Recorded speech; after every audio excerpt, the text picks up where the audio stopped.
Hello listeners, and welcome to Between the Lines with Mrs Jurd. Thanks for joining me and having me in your ears this afternoon, or whenever it is you are listening. I'm excited to have you here. Take a seat somewhere quiet and let's get into today's topic. Today I'm going to be chatting about digital citizenship and more specifically digital literacy. So, what is digital citizenship? It is learning to use the internet responsibly and safely. Digital literacy is just one aspect of digital citizenship as a whole. Digital literacy is being able to determine what is real and what is fake on the internet.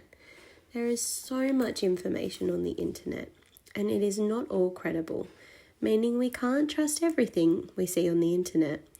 It is important we learn to evaluate sources by uncovering their purpose, if it is bias, or if it is safe or unsafe content. It is also important to consider your own digital footprint. Did you know that everything you do on the internet is traceable? Every time you search for something, like, comment, or forward something, browse websites and use an app, there is a record of your activities. This is known as your digital footprint. A positive digital footprint can have positive effects on your reputation, while a negative one can do long-lasting damage.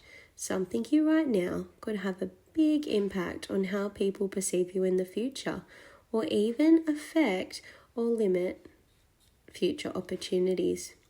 It is important to stop and think before posting online.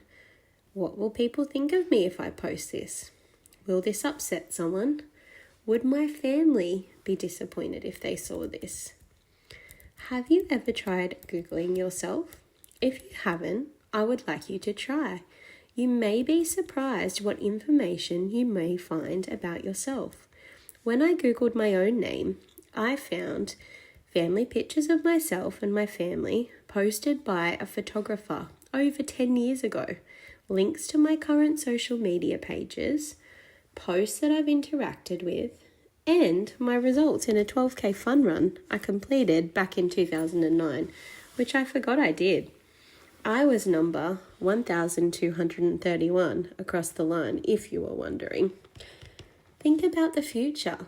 Something you like or feel strongly about now, you may feel very differently about in 5 years, 10 years, 20 years' time.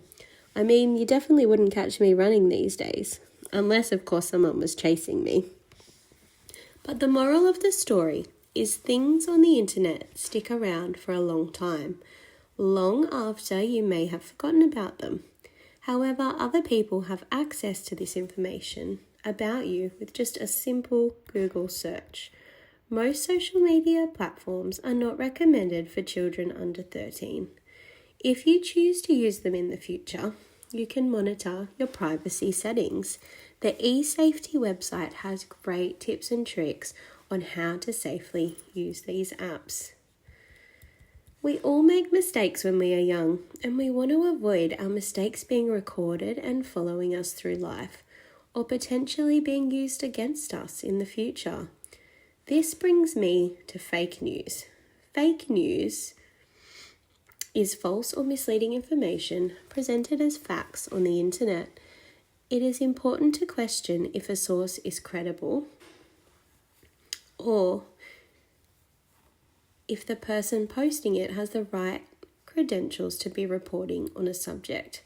Sometimes we may be exposed to information on the internet that is harmful or distressing to us.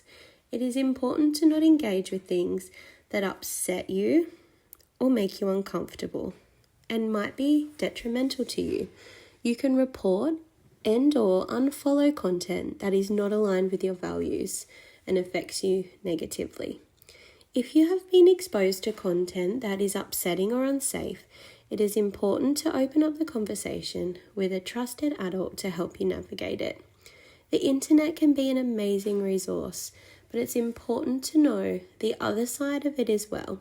so you can use it in a really positive way to add value rather than affect you negatively.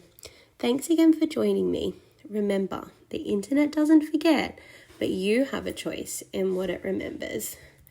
Chat soon. You will find the sources used in this podcast today in the show notes below, and there will be an email address in the show notes for any questions or comments about today's chat.